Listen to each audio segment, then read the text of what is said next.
Okay, we started recording. So what you should see on the screen is what we typically have when we start out, which is on your desktop, you have problem set 7, you have the name of the problem set, and you have the number of the problem set. I like to keep it standardized. It's just something called workflow. Another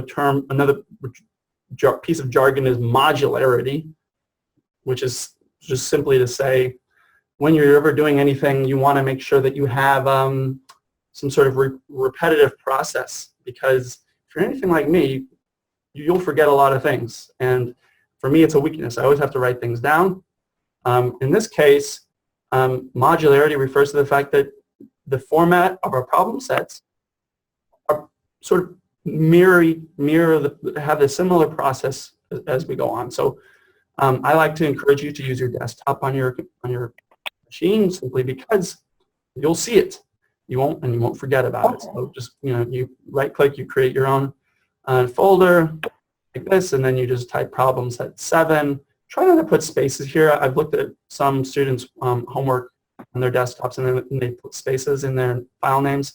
The reason you don't want to always do that is why it's a bad idea in my view, is that because it's hard to tell how many spaces there are. So you always want to tell your computer clearly where it wants to go, because it's a pretty persnickety thing, in the sense that if you want to tell your computer that your homework belongs on your desktop, you want to make sure it's here. I'm saying this because I have helped students with this issue before. And as you see here, you see I just dragged and dropped the data set. This is actually a .r data file. You won't see it, but you'll see the type here, R data, and then you'll see the script, the R file. And this is the code. This is the data set. So I'll walk you through this problem set and this time around. So let's just open up our studio. Actually, I probably already have it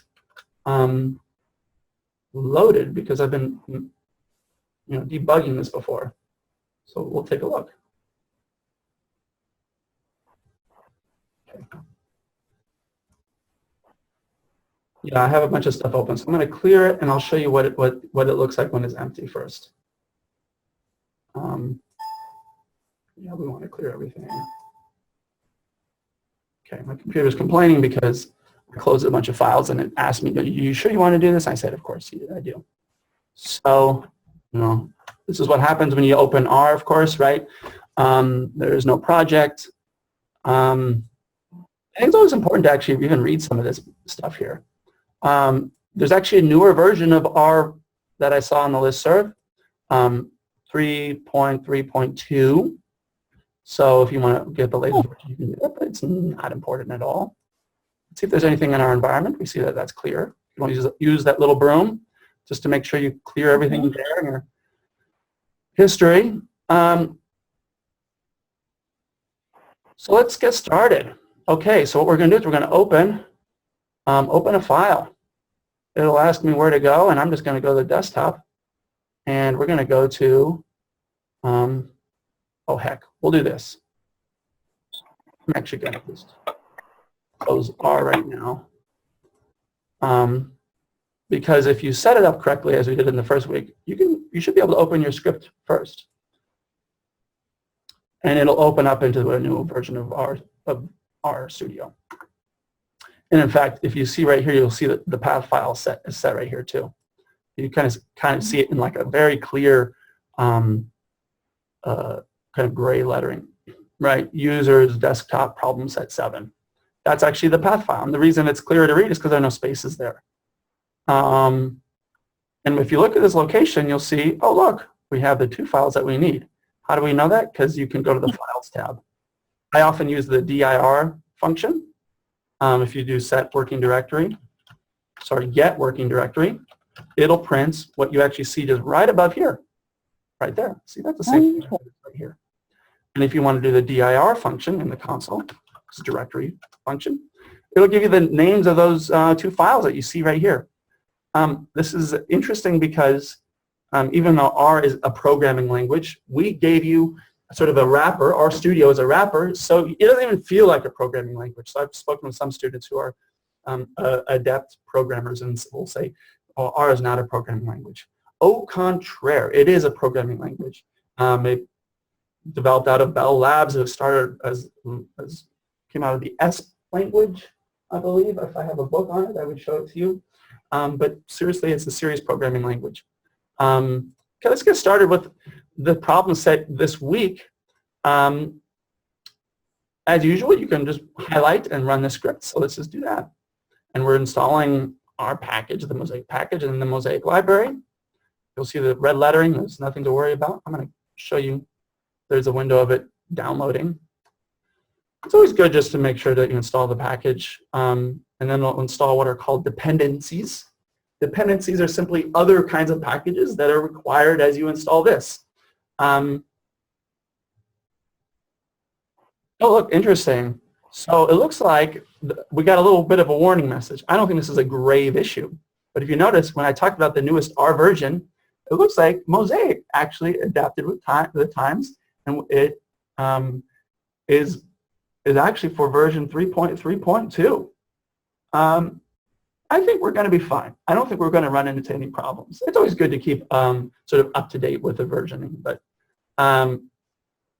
we're not going to run into any problems when we deal with that such a small update like that. That being said, it's pretty good to update. We can talk about that later. Yeah, what I'm going to do right now is we're going to actually do a little bit of the sampling distributions. This is a neat little function, plot dist. What does this show you exactly? Well, the first one is these are actually just sort of, in a sense, hypotheticals. What it does is it tells you to plot a type of a distribution. Statistics is all about distributions. What is a distribution? Well, it's a shape of the data, basically. A normal distribution is, it's kind of a misnomer. Why is it called normal? I don't know. It's not. There's nothing normative about it. You know, if we think about psychology, I remember taking a class when I was an undergraduate. We took abnormal psychology. So I don't even know if that's even a PC term anymore, and because it assumes that, you know, other forms of psychological behavior are normal. Well, banish that thought, and this is a tricky aspect of statistics, which is that the normal distribution doesn't necessarily connote anything normal, except for the fact you could probably assume as a mnemonic that it is something that is widely used. A normal distribution, all we're illustrating here is we're using the plot dist function to draw what a normal distribution looks like. It's also known as the bell curve. Any idea why? Well, it looks like a bell in a way. And the point we have here, if we look at this function, it's like many others. You want to put this the type of the distribution in parentheses, but I'm sort of entering it out. I put it in separate lines. If you look at these little bars here, you can see that that's a carriage return, a CR, which means that I just press enter afterwards. And the little argument here is you can tell the computer, you can tell R what kind of distribution it is, and then the degrees of freedom that are used, which is another way of saying what's the sample size that you're using. Again, remember, you can always use this question mark and then do, you should be able to do this if you have any questions about the, you know, if you want any further detail. Keep in mind, as I've said before, R is case sensitive, so dist is, as you can tell, it's a capital letter D. Yeah, what they say, plots, you know, it's a simple kind of plot.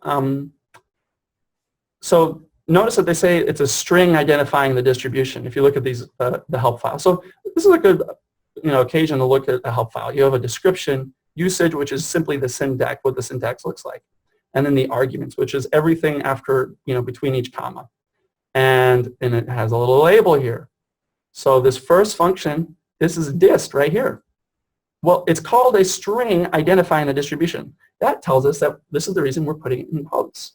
A string is simply text.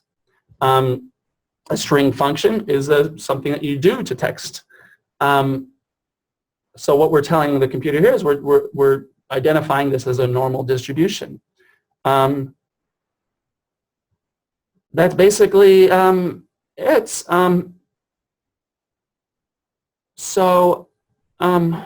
see what else we could say here. You know, there are quite a few other options. It gives you other ideas. We'll look at other kinds of distributions as well. Yeah, we could even look at a chi-square distribution, for instance. Let's just put that in for fun. Even though it's not part of the question, I just want to show you this is what a chi-square distribution looks like, for example.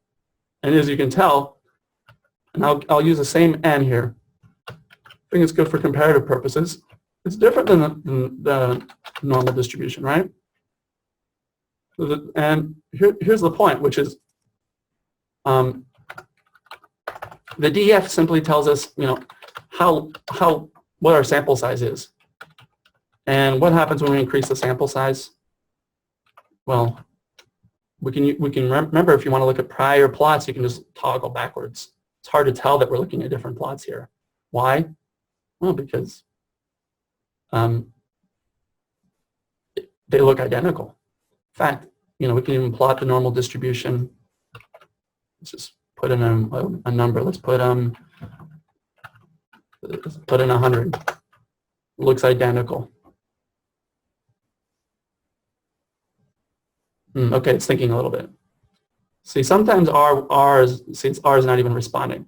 This is one thing about RStudio, is that it's sometimes a little bit slower when you try to do functions or commands. Okay, it did it now. Looks identical. I'm going to actually clear all of these because there's nothing really that useful. But so what happens to the distribution, and if the sample size increases with the normal when you specify the normal distribution? It's same. All right, ça plus change, ça plus la même chose.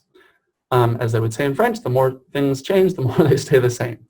So it's the same, they say. Well, that's the story of the normal distribution.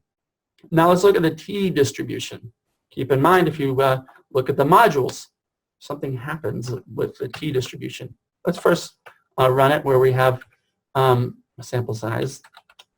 It's relatively small. We'll increase a little bit. And here it is even being larger. And then I'm going to put in a little extra line of script here. And we'll specify to 100, and we'll see how long that takes. Okay, but look at this. Let's go back to the beginning. Dot, dot, dot, dot. In fact, if you look at the difference between 49 and 100, that's barely a difference. Now let's do 100, and this will take a while, and we'll do 1,000. Do you think there's going to be even a huge difference? Remember, we're increasing this 10-fold. There's a huge difference here. Well, let's take a look. That is such a slight difference between 1,100. And then when we go from 100 to 49, that's not a very big difference. But when we go from 49 to 9, that's a big difference. And 9 to 3, even bigger. Well, what does this say? Well, as the sample size increases, the t-distribution looks a lot like the normal distribution. In fact, let's look at the normal distribution at a sample size where we specify 49 degrees of freedom. Remember, this is 49.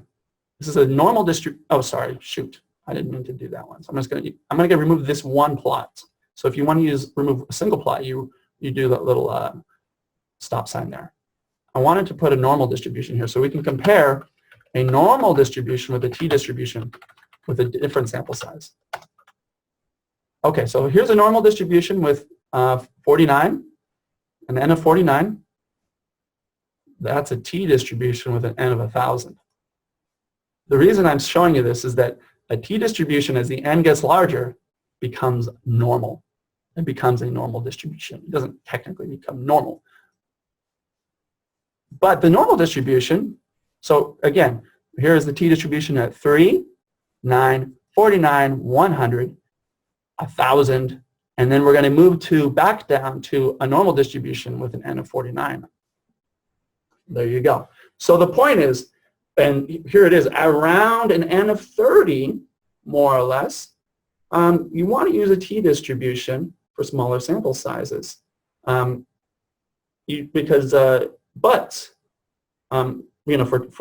statistical tests, and your software already accommodates that adjustment. But as the sample size increases, you can use the normal distribution. So those are the two properties of the normal distribution. And we talked a little bit about critical values. We use a z-score to look at the standard normal distribution. And here's the other function, pdist, which is we're no longer just plotting distributions, but we're also looking at probabilities. So this is the the probabilities at certain benchmarks, right? So this is if we look at the critical values, the z-scores at -2 and +2. What are the probabilities of lying or under those of a value, you could say, of a statistical test being under those curves? Well, here we see that it's about 0.05. And those are the critical values. Now, this is kind of an interesting, I'm going to diverge a little bit and just sort of talk about the syntax, because this is sort of my bailiwick in terms of what we focus on in this section a little bit more. This makes use of something called the C function, or the combine function, which all it does is it combines two values here, which are separated by commas. The C function is a generalized function in base R, which basically says you're just combining things. So for example, I'm going to do sentence. I'm going to define something. We're going to use the assignment operator. And I'm going to combine hello, comma, world. Now actually, we're going to do something else. We're going to do A and B. And we're going to define A as a string of hello. And then we're going to define B. This should work. I don't know if I need parentheses here. We'll see. And we're just going to define this as C. And you're going to print C. So we have hello, we have world, and then you combine those two objects. And you can see right here, it's a character vector. Vector is simply a line, you could say, just a line of elements. You're going to print that right here. And what do we do? Well, we have something with two elements here. That's the combine function. All it is combine these two little elements right here. You can do this with numbers. You can define a sequence of numbers.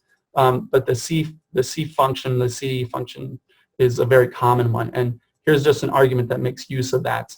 What it's saying is you're doing the probability distribution of within the normal curve when you have when you're more than 2 z-scores away from the mean, the average, above and below. And what's the probability here? Remember, probabilities, as we learned, is bound between 1 and 0.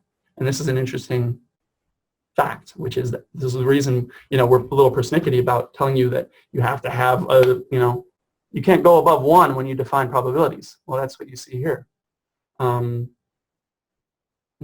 just want to make sure I was still recording. Good. Okay, I am recording. I got a little paranoid there. But the point is, when you have a normal distribution, and when we talk about tests of significance, we're always talking about areas under a curve. A two-tailed test is defined by a value that is at the tail of the distribution, that has an extreme value. Yes? Okay. Hopefully you can hear me. Good. Okay. Thank you. All right. So we're just going through some of the functions here in today's section. I talked a little bit about the combine function, and we're looking at the probability distributions here. So the question here is, what is the probability when we have a t-distribution? When we looked at the normal distribution, regardless of the sample size, we see that the normal distribution is defined by a z-score. It basically exhibits these properties, we could say. Now, let's take a look at, the reason we went to the t-distribution and identified the sample sizes. You'll see something interesting here, which is that if you have a smaller sample size, you'll see that critical values, these probabilities are a little bit larger when the sample size is small than when they are for the normal distribution. So, and then if you do it for a slightly larger sample size, okay, these probabilities are a little bit smaller. And then when you do a sample size of 49, this is where you approximate when you get close to the normal distribution. The point here being, the smaller the sample size, you have to use different critical values to define your probabilities with the t-distribution because the tails are a little bit fatter.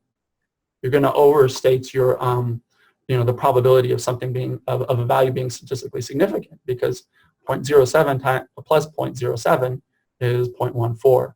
So your critical values are going to be a little bit wider for the t-distribution because you have more area at the extremes of the curve. All this is just more just to illustrate the fact that when we use smaller sample sizes, you have to use different critical values than when you would if you just use normal distribution. Now, that's the p-distribution function, the p-dist function. Now, the q-dist function is sort of asks a different question. Again, you still see the same, structure of the argument, right? You have the distribution, which is identified by a string. You have the sample size.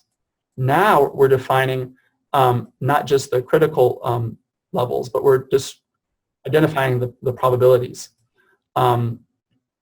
Right, so the question here would be, what are the lower and upper t-values corresponding to the probability of obtaining a t-score in the middle, 95% of a t-distribution based on a sample size of 4. So here we have 4. So the degrees of freedom is always, you just add 1 for that for the t-distribution. And then what are the lower and upper critical values if the sample sizes are 10 and 50 respectively? Why do the t-values differ? So here you're looking at you're actually getting the t-value, the t-statistic, and you're looking that correspond to a particular probability. So if you look at this first one, right here you see the t-statistic right here. And here you see the probabilities. So for a small sample size, here's the t-value, t-statistic value that corresponds to a two-tailed significance test of means. Now, as the sample size increases, you'll see that the t-value also changes, right? It gets lower. In fact, it gets a little bit closer to 2, right? If we get it even larger, for the n of 50, look at that. It approximates the normal distribution. Here you have approximates the z-score of plus or minus 2, and that's the probability right there of getting a statistically significant result. So the point really is that this is really more to illustrate properties of p-values and of functions. It's also a very useful tool for statistics because let me see if I can get a textbook here, and we'll see if some textbooks still do this. I'm revealing perhaps my age here, but a lot of them, yes, here we are. A lot of textbooks will make you do this. They'll make you look up, what is the probability for the normal distribution if you have a certain p-value, blah, blah, blah, blah. Well, that's what we don't have to do that with this computer, with these functions. You can actually specify the probability and then derive and then estimate or calculate the probability here. It's still useful to look at the tables here, I suppose. And they do have it for different distributions.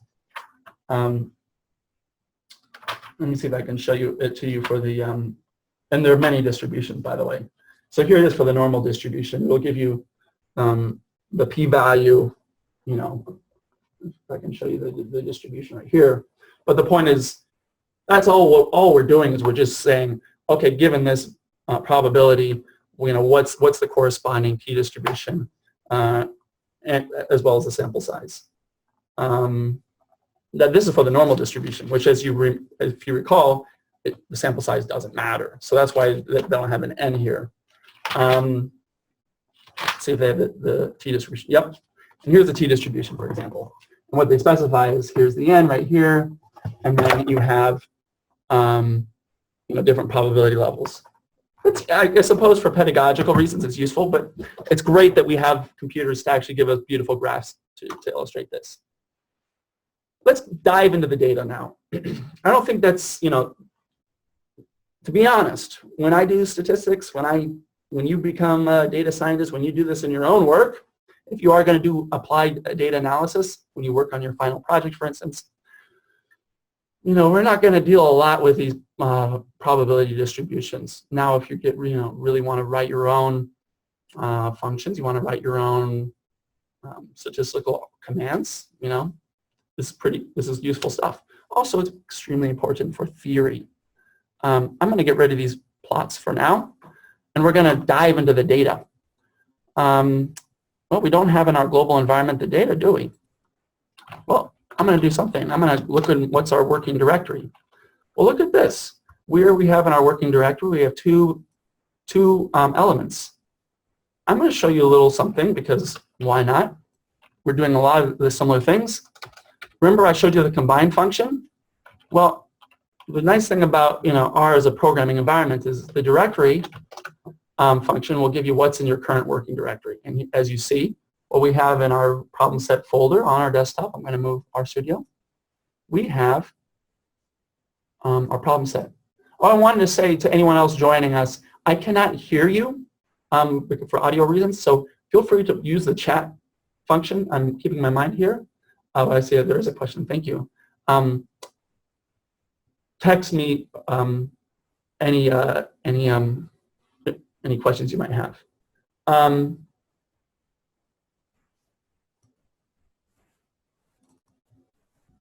So the question here refers to finding a t-score in the middle, but the distribution reference is 0.975. Why are the numbers different? Are you referring to the syntax or are you referring to the problem set assignments?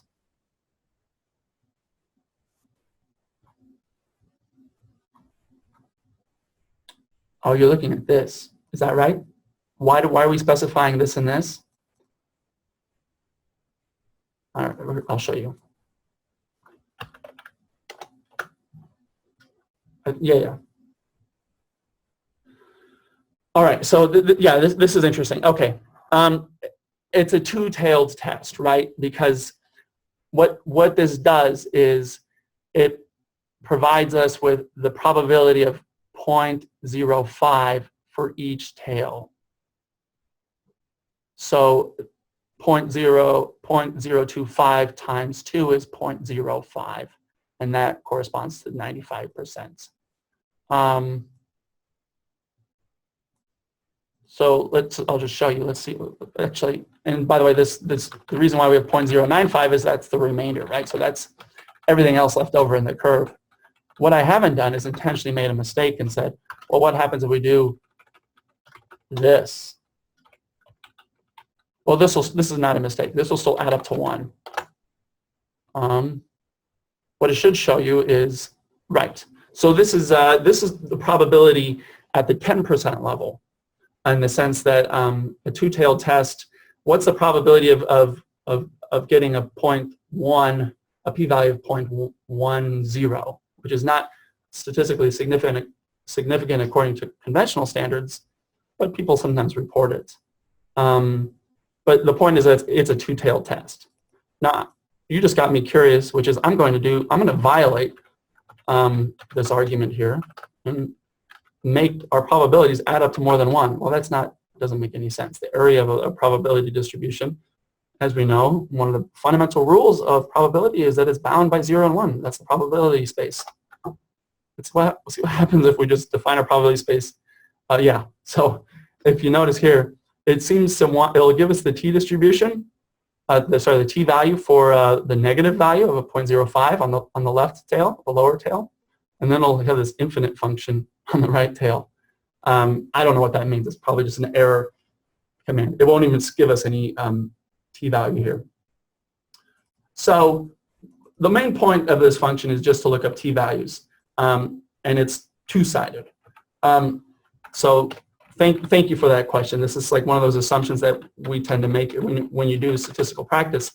It just sort of, I don't know, almost always we're doing two-sided tests, even if we're testing one-sided hypotheses in practice. Probably because most people are suspicious of p-values as it is, and it's harder to get a two-tailed test. It's sort of, it's a lower probability. Anyway, let's make sure that adds up. Oh shoot.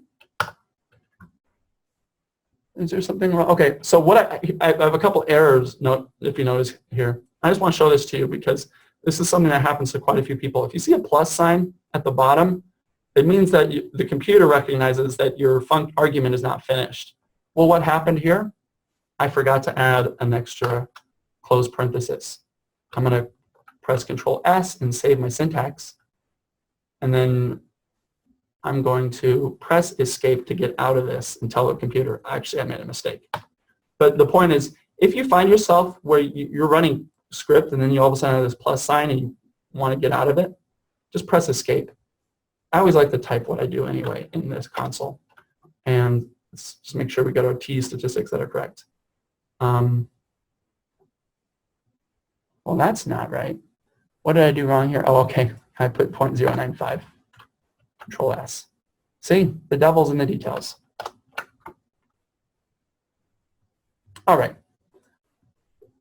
So another point, I guess, to make while we're still talking about t-distributions is, of course, when you talk about statistics, t-values, they're simply the inverse of one another. If we're talking about a two-tailed test, the t-value corresponding to the same positive or negative distance or have the same absolute value, right? So a negative value is negative 3.18, positive 3.18. Okay. Any other questions about statistics, about these distributions? Okay, great. We're going to go to welcome. To all of you newcomers, as you join, I just want to, as each of you join, I just want to emphasize that you'll have to chat to me your questions because I actually can't hear you for some reason. This is just a technical difficulty. One of those things that arises when we deal with Zoom. Let's actually go to the data analysis part. Okay, I was going to show you something what I think is kind of cool. I talked a little bit about objects, had a little disquisition on that, but I'm going to do Control L. Control L will clear your console. I like this because I like to start off with a clean slate. I'm going to use this directory function to define to see what the objects are in a directory. Now I talked a little bit about strings, the string function, and the combine function. Well, this is actually, you can actually define this as a vector with two elements, right? So let's define D as the stuff in our directory. Well, look at this. Just as we defined hello world with two characters, here we have two characters. That first one is our data file, the second one is our script. And you can actually, now you can do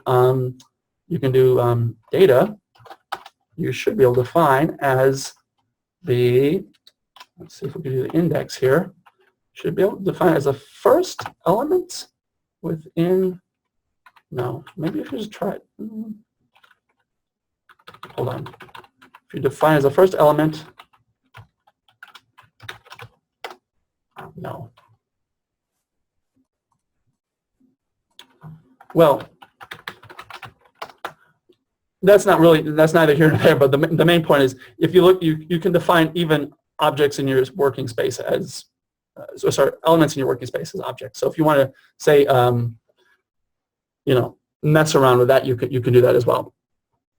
But I'm going to actually do it the old-fashioned way. Well, here, we'll do this. We're going to print our elements right here.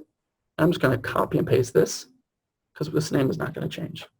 And then you're just going to do the load function.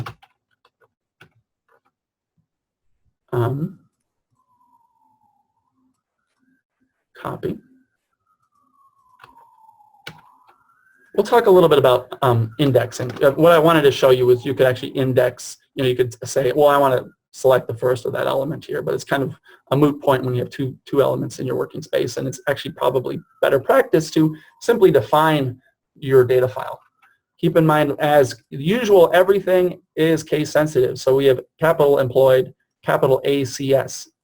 ACS is the American Community Survey. I was actually asked to fill this out. It's developed by the Census Bureau. And some people were asking about getting the census data. We talked about this last Wednesday for your final project. I recommend you use the American Community Survey. So let's load these data. And here we have it. And you can see that it recognizes a data frame. Here's the name. Here are the observations with 10 variables. So, and what I want to show you, I don't think I've ever really shown you this. If you do this little tab here, you can actually look at you can look at these variables. I don't know what happens when you have more than 10 variables. But this is really useful to actually see because you'll see how the data are read in. So this is useful for your final project because sometimes when you read in variables, they're not what you want them to be. Right? But isn't this beautiful? Look at this. You don't even have to use the view function. You can see this is sex or gender is a factor variable with 2 levels, male, female. It takes on, it looks like they're identifying it they're assigning it with numbers, 1 and 2. Age is numeric, right? So this is actually very useful shorthand just to have a glance at your data without having to use that view function, or the head function, or the tail function. Probably not as useful if you have more than, say, 10 variables. All right, so let's remove some of these objects here, right? And I want to show you this to you. If you use the up and down arrow, you can actually go through your previous commands. So I'm just pressing up here. And the reason this is useful is that, you can, if you want to remove each object separately, you can press up and then just do that. So what you see now is I've only, when you press Control L just to clear the workspace, but of course those commands are already in your console. They're in your history, and you can see that right here. Right. So here we have the data frame. And when we talk about tests of means, we're going to talk about the t-test. Just a simple basic test. I'll walk you through this first. Keep in mind it's a,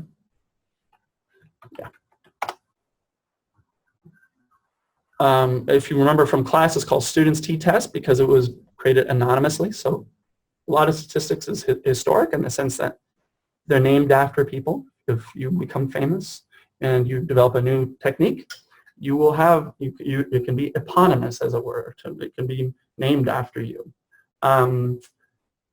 What you'll see actually, though, I want to show this to you, is the students t-test is in the stats package, but we also see that it's in the Mosaic library. And that's important to remember because Mosaic, what it's actually doing is actually, as I mentioned earlier, it uses what are called dependencies. It incorporates a lot of other functions elsewhere, and a t-test is a fundamental statistical test. And for historical reasons, out of sort of credit, we call it students t-test. I have a colleague who created a sensitivity analysis, for example, and he wasn't sure what to call it. And I said, why don't you just name it after yourself? He was too modest to do that, I think. He did a very simple kind of technique, but this is quite often the case. Student isn't the real name, as if you recall from the module, but it's a, if you talk about t-tests, it was developed by someone who was anonymous because he was working on, he published it under the name student, the pseudonym student. Right, so this is just as a sort of as an aside, a wrapper function. They call it a wrapper function. A wrapper is simply, if you open a candy bar, it has a wrapper. The intuition here is this is actually such a base function, it's in base R, that Mosaic is using it, but they're kind of wrapping it within the Mosaic library, the Mosaic environment, to make it easier, more accessible for you. And the reason I mention this is that when you use Mosaic, remember that it goes back to this term modularity. The more things change, the more things stay the same. That seems to be the theme today. But it's a theme in good programming practice because you'll see that everything in Mosaic starts with the tilde. They want to express everything as a formula, which is they're saying the test for the variable income using the data employment with this, whatever this is, what is MU? If we scroll down, you can figure this out.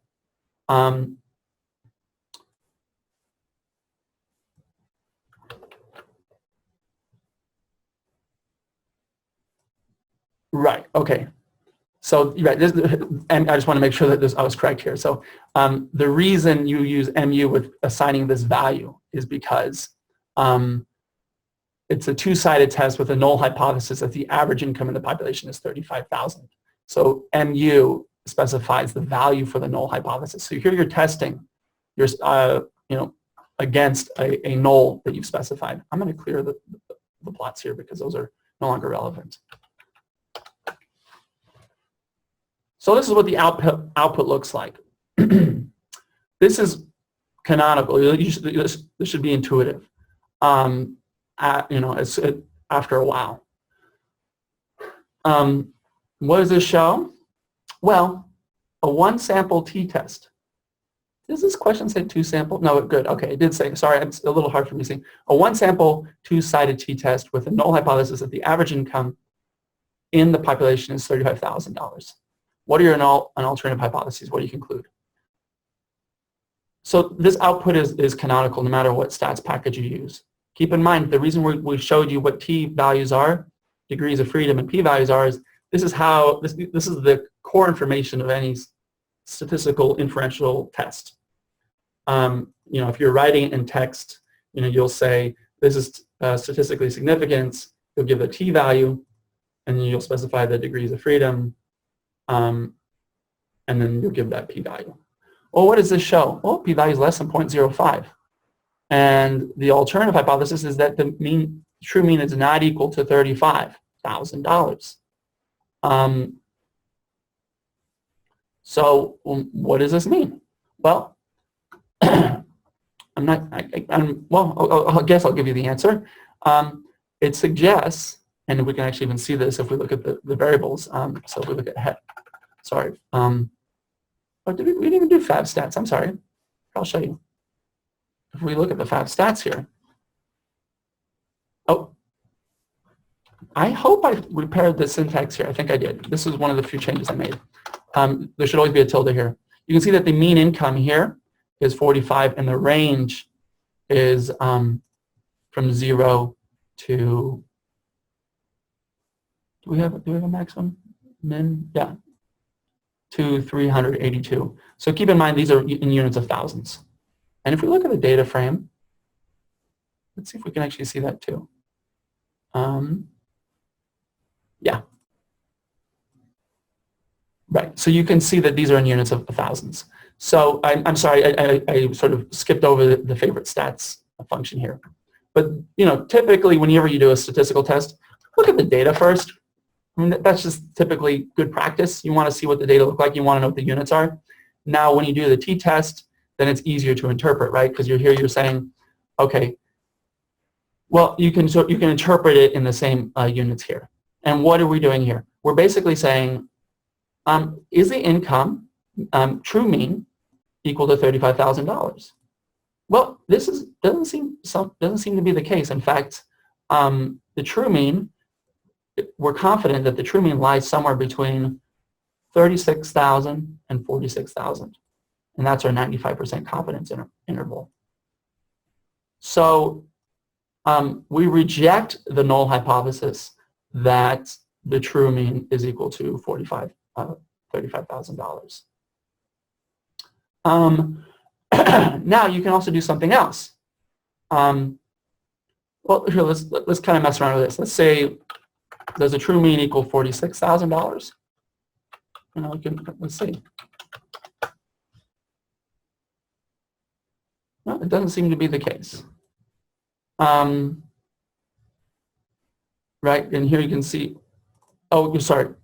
So here we fail to reject. So here we see a lack of p-value. So we fail to reject the assertion that the p-value is not equal to $46,000. Why is that? Well, we can see quite clearly that 46 is within our 95% confidence interval. So we can't rule out the possibility that the true mean is actually $46,000. In fact, let's just get, what do you think the p-value will be if we test the null hypothesis that the true income is $47,000? Well, here we see it's, I guess, statistically significant. So the point here is we can rule out that the true mean is equal to $35,000 because it lies outside of the 95% confidence interval, just as we did when we asserted that it was 35.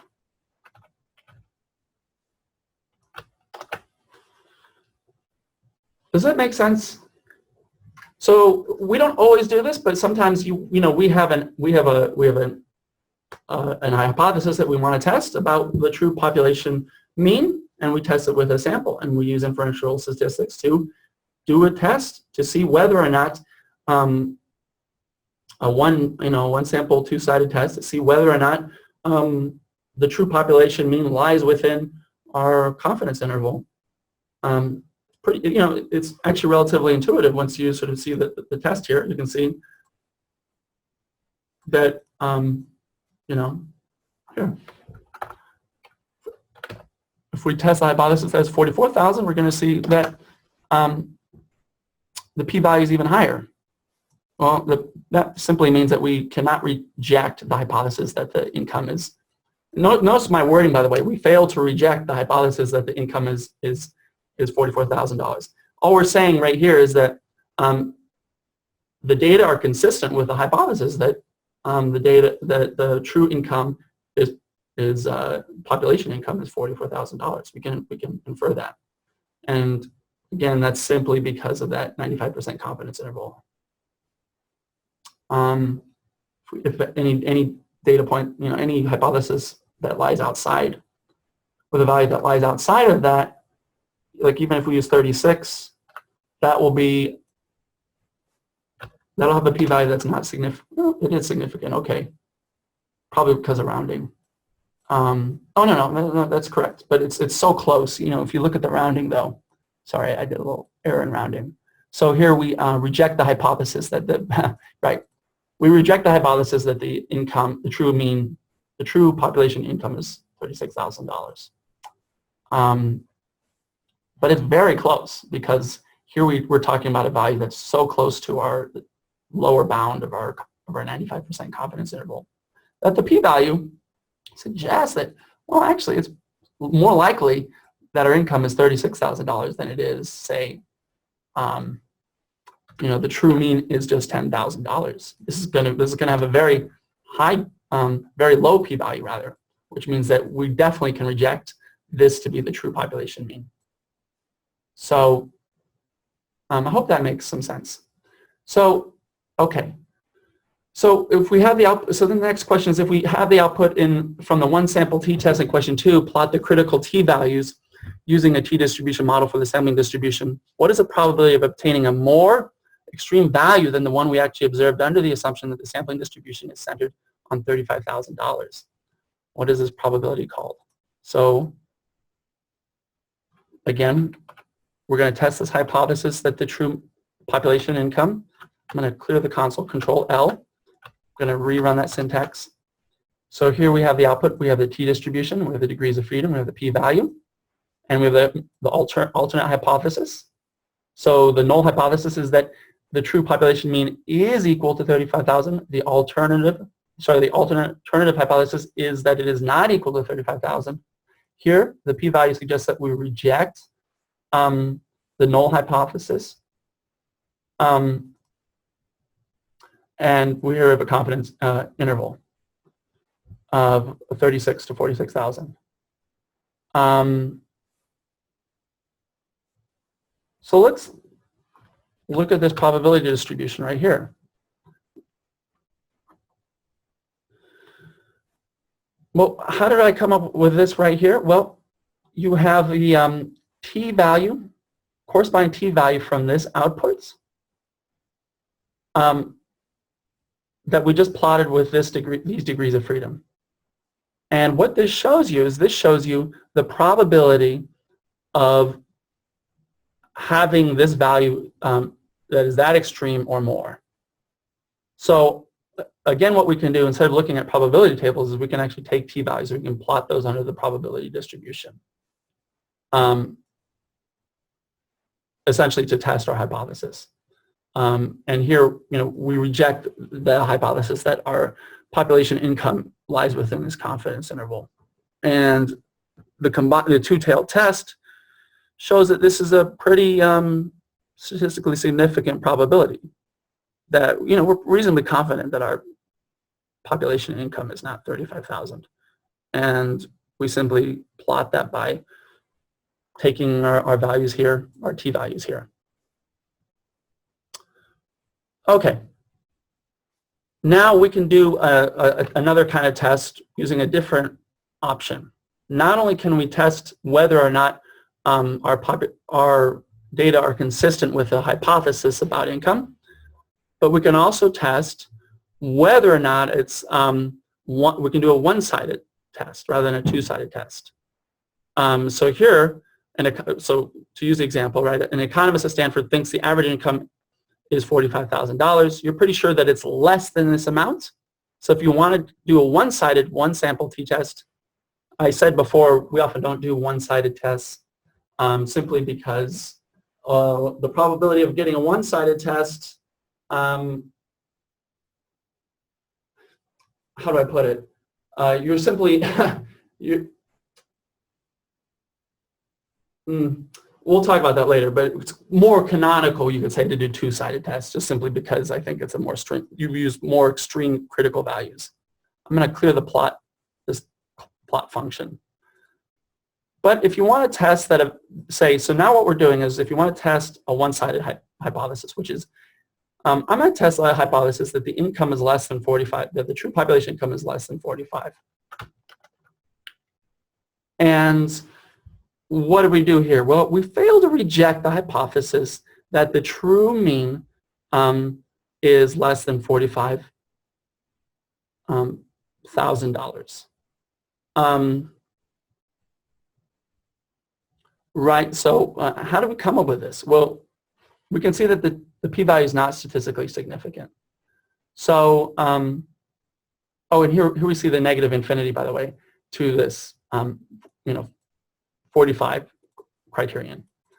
The reason is that this is one-sided. So I guess what happened before when I sort of created the value, the probability values that equal greater than 1, it simply just sort of rejected the value of greater than 1 and just treated it as a one-side probability distribution. The point here is that you can test whether or not, you can test a specific hypothesis. The default is that the alternative is a two-sided. Now, if you want to plot this, you can take this t-value with these degrees of freedom, and you can plot what the distribution is. This is simply a visualization of the probability of getting a value this lower or more. And you'll see that this is at the 8% level, you could say, but it doesn't achieve statistical significance. So you fail to reject the null hypothesis, which is that the income are not less than, that the true mean is not less than this value, if that makes sense.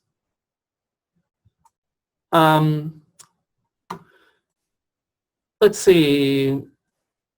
Yeah, okay, so I showed to you earlier this combine function, right? So we can look at this before, right? This was sort of a subfunction. You can combine values. This is more useful for other functions.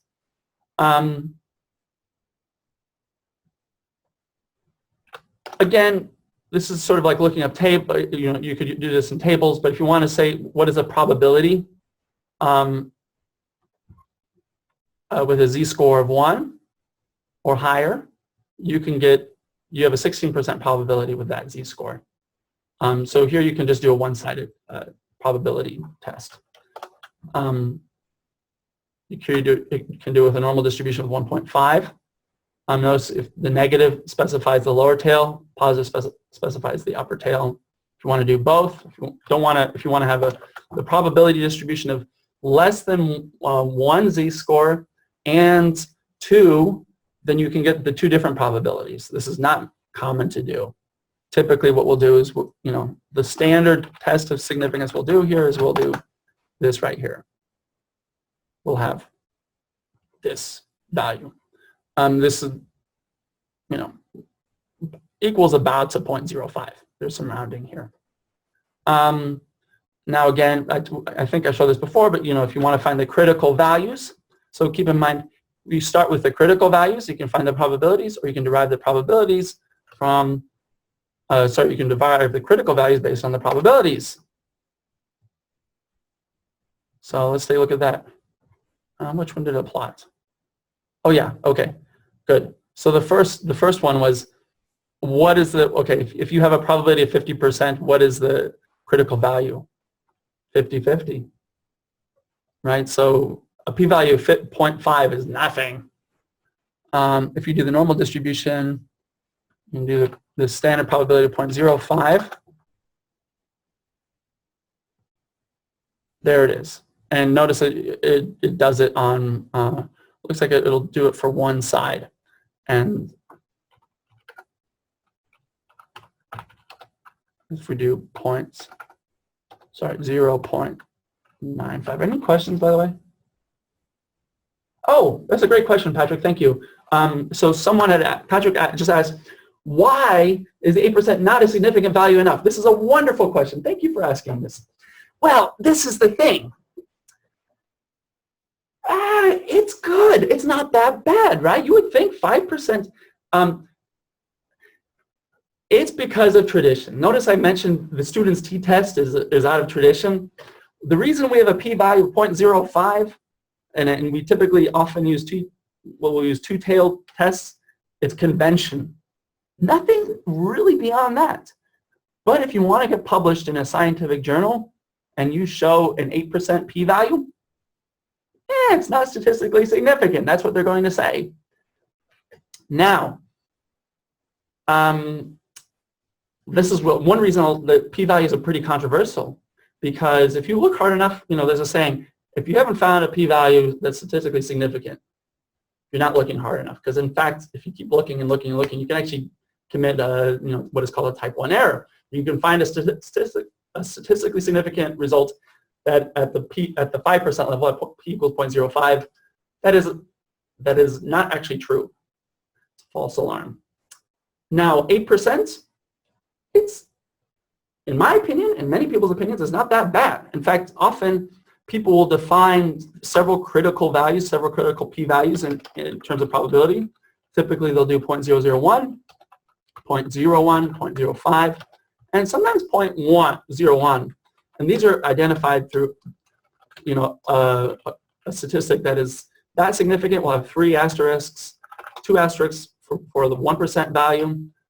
0.05 is often 1 asterisk. And then often we'll do what is like, I can't really type that here, it's a cross, you know. So it's typically identified as a cross. The jargon I'll often hear is marginal significance at the 10% level, trending significance, but canonically, it's not statistically significant. Now, where did we come up with 5%? R.A. Fisher actually wrote somewhere in the 1930s or so, 5% seems to be about right. And then we just sort of stuck around with it. There's a nice saying, though. If there were an 8% probability of finding a pot of gold behind a tree, would you take a look? Yeah, probably. Right? I mean, 8 and 5% quantitatively aren't that big of a deal. And I think that's why visualization really helps, because you shift that probability distribution over, it's not that big of a deal. So long story short, it's convention. There's another saying, God loves a p-value of 0.08 as much as 0.05. I know there are a bunch of quotes on p-values I can cite. So it's not enough because of convention. It still warrants something. And if I were to report it in a study, I would still report it. I think it's useful. Often in my own work, I often report not just in terms of statistical significance, but in terms of that confidence interval, that range of plausible values, because that gives us a better idea of what's going on rather than whether or not it meets some arbitrary threshold. Does that answer your question? Do you have anything else about p-values? Feel free to ask.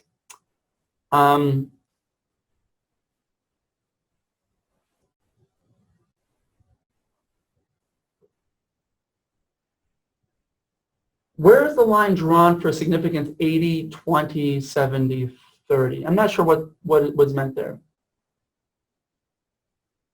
So okay, well, p-value so if you're asking whether a p-value of 0.3 or 0.2 is not significant, or if that's considered significant, it isn't, right? We consider a p-value, typically a two-sided test, to be 0.05. So if we do a t-test, if we go back to our output, let's go to actual data. We're testing the hypothesis whether or not the population is equal to 35. We'll see that the income of 35 lies outside our 95% confidence interval. That's, how do I put that?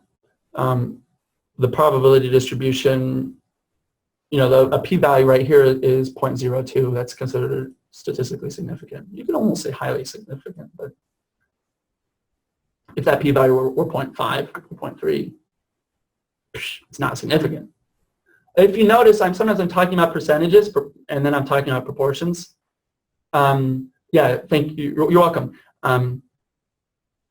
We'll often talk about something in language or even writing up analyses.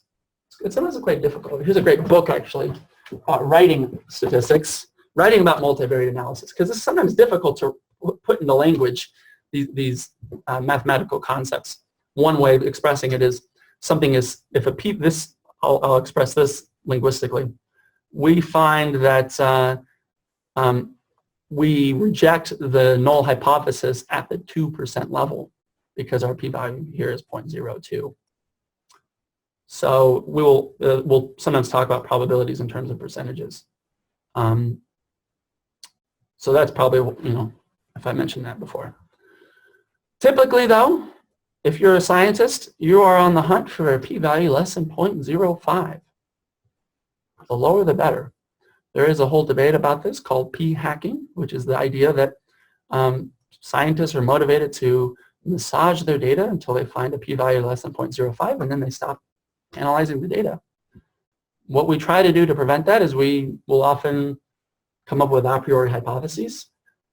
We'll define whether or not it's exploratory, or what's increasingly common is something called pre-registration. You'll publicize online, I'm going to test this hypothesis, and then I'll look at the data. But if you just look at the data, you're gonna find something that's significant at some point. But the core test here is, if you want to do a significance test, you can test whether your sample mean is equivalent to a hypothesized population mean. You can test whether or not the alternative is higher or lower than that, and then you can plot various t-values and other distributions. Yeah, let's look at the default here. We'll go for sort of a hypothesis testing for a one-sample t-test. The default is actually the null of 0. And you'll see that that's not significant for a one-sample test. This is why you want to probably, specify this. Here it is with a null of 8. You'll see that the p-value is close to 0.05. Sorry, 0.5. 0.5.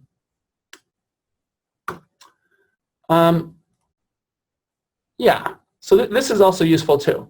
I didn't show you that you can also test whether a value is greater, or, you've got one-side test. Is a value greater than 10 for the hours a week? So is the population mean greater than 10? Well, here we reject the null, that it is not greater than 10. So we actually believe that the true mean is actually greater than 10.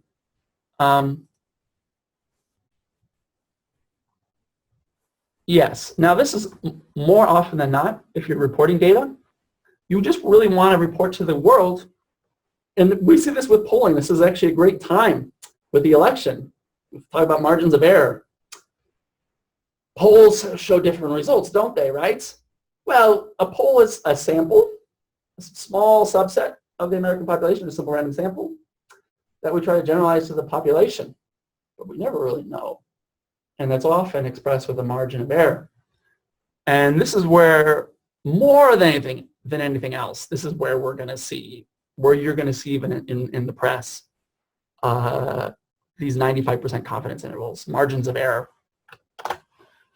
So if we look at the hours per week, when we use these data, we have the mean, and we have the lower and the upper confidence interval.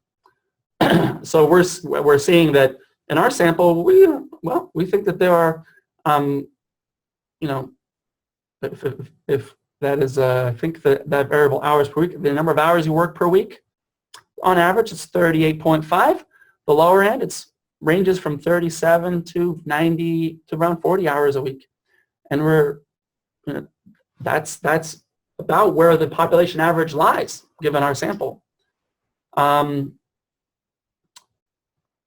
Now, of course, the 95% confidence interval, you were asked about, how do you develop a 70, why do we use 95% confidence intervals? Well, it's because a two-tailed test with a 5% significance level is canonical. It's what we use. That being said, we can be lax. We can do an 80% confidence interval. And what do you see? Well, you see that, you simply see I guess you could say a different, benchmark. You could see, your 80, so you're simply specifying, I guess, a different confidence interval. The 99% confidence interval, you'll actually see is a little bit, let's see if we compare. So I want to show this to you. If you can sort of see these confidence intervals, you see that the canonical confidence interval, 37 to 30, about 9.89, is different from this level too. Well, what's the difference? Well, it's a little bit truncated with the 80% confidence interval. If that's right. I'm sorry. No, I'm right. It's and it shifts a little bit. And the 99% confidence interval is between 36 and 40.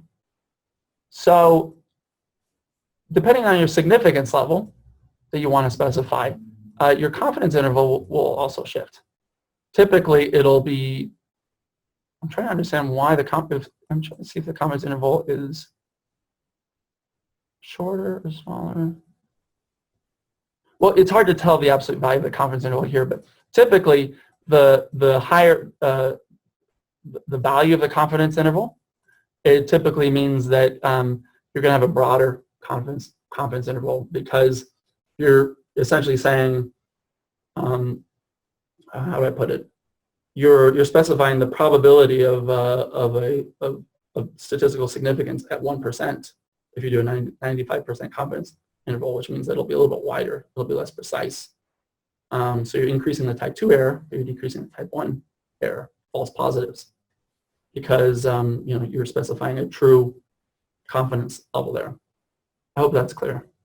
If not, the main point really is, canonically, the default, in all practice, you're going to use the 95% confidence interval. If you do anything else, people just start asking questions, because think about this. If I just started speaking to you in Spanish, it's going to be confusing. Well, this is part of also the reason we have canonical, keep referring to canonical, historical with precedence about criterion for statistical significance. It simply just facilitates communication. So I think that's all I want to talk about today. We covered probability distributions. We used the plot dist function to look at distributions, different kinds of distributions, right? The normal and the t.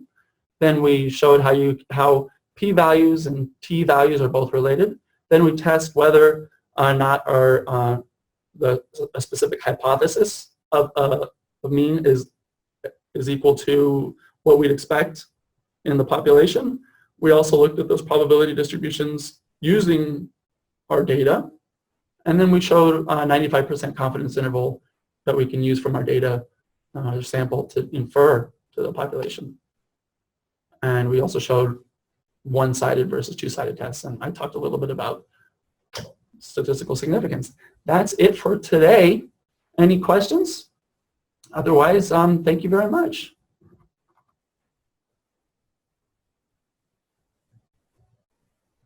All right. Okay.